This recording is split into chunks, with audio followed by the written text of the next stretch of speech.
with them. We thank God for all things because everything that God does is good. St. Paul says again, Romans 8:28, and we know that all things work together for good to those who love God. And we know that all things means all things.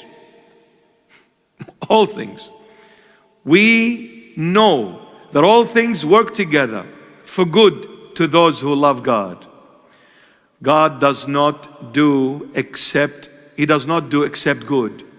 Nothing comes out of God unless it is good. He is the good God, and everything that comes out of Him is good, even when it's painful for you and me. It is good. Who says that Hawaii is always good to be in? No, you need to be in those dark alleys of the city. You need to be in the place where you see homeless sitting on the side of the road. You need to be in hospitals. You need to be in those shelters where little kids are left with no mom and dad. I need to see that. Life is not about tourism. Life is about being in touch with reality. When you travel to a country as a tourist, they will always show you the good sights in that country or in that city.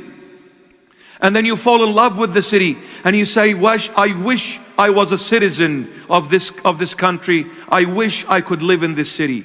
But my dear, what they showed you is not the whole truth. Because they're not going to show you the dark side of the city. They will only show you the brighter side of the city. That is not reality. I need to thank God in all things, in darkness, in light, in sickness and in health, in poorness and in richness.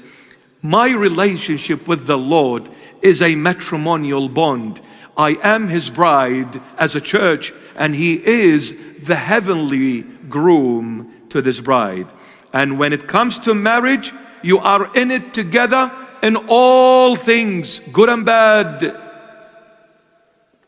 Good and bad. St. Paul says, and we know that all things work together again for good to those who love God. Romans 8:28.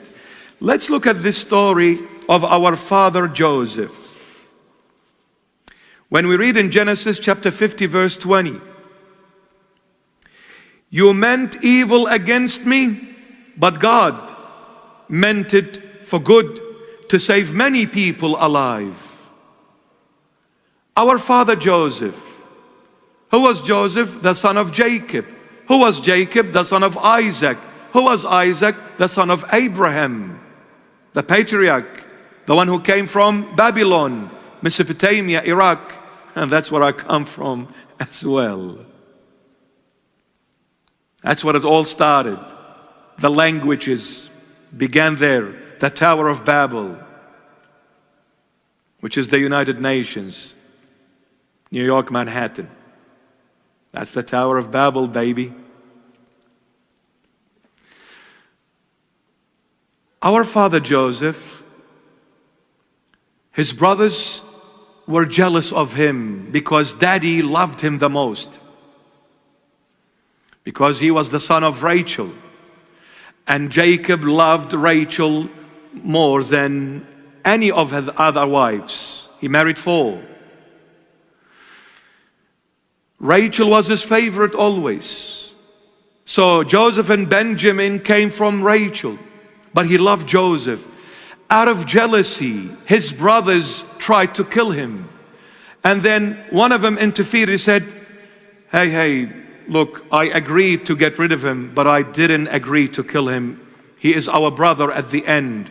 Let us throw him in this well and leave him there to death. They threw him into the well, and as they threw him, there were some merchants approaching them going to Egypt. And those merchants happened to be Ishmaelites. And they stopped and they said, you know what, the best thing is to get rid of our brother totally. we're gonna give him as a slave, sell him as a slave to these merchants, and let them take him with them wherever they go. So they took Joseph as a slave into Egypt. He worked in this house. The wife, the women of that house, saw him to be a very beautiful, a handsome young man. She tried to do the wrong thing with him. He opposed that and he walked away. She went to her husband and told the story totally the other way around. She said to her husband, he tried to hurt me.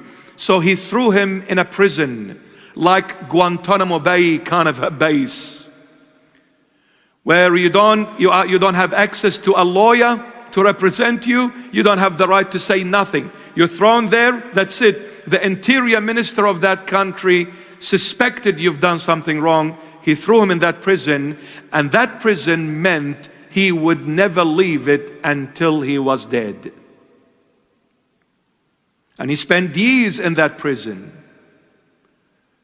And he was brought out later on. To cut it short, he came out and he started serving in the citadel of Pharaoh. And Pharaoh saw him to be a very wise young man, full of faith. He said, this is the one I need. Because Joseph explained a dream that Pharaoh saw. None of all those sorcerers that he had, none of them knew what the dream meant. But Joseph said the dream and explained the dream to him. He made Joseph his right hand, the number one authority after Pharaoh. So whatever Joseph said, it was Pharaoh said. Whenever Joseph spoke, it was the Pharaoh who spoke. Pharaoh gave Joseph his own ring. He said, you use my ring whenever you want to seal something or stamp something. You are in charge of all of Egypt and the Egyptian empire that ruled the world. Joseph, what did he say? He said, you meant evil against me. My brothers, you meant evil. You wanted to destroy me. You wanted to kill me. You enslaved me. But God meant it for good. You see, I'm sure if we were to be put in Joseph's position, we would have whined and complained against God. God, I'm faithful to you. I love you. I go to church. I pray. Why are you treating me this harsh?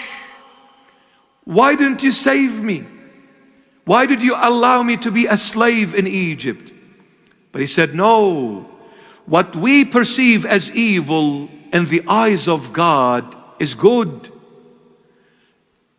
He who perseveres till the end shall live. Joseph, our father, persevered till the end. Being a slave, he came the number one authority over all of Egypt. His brothers came after so many years. They didn't recognize him. He was a grown-up, older man, but he did recognize them. And he became the reason for the salvation of his own family, his dad, his whole tribe. He was the reason to save them from famine. But you see what the Lord does when we trust Him. And when we thank Him for all the difficult times we've gone through and we are going through and will ever go through in the future. We need to be thankful. Please drop in your comments and questions. Please like and subscribe.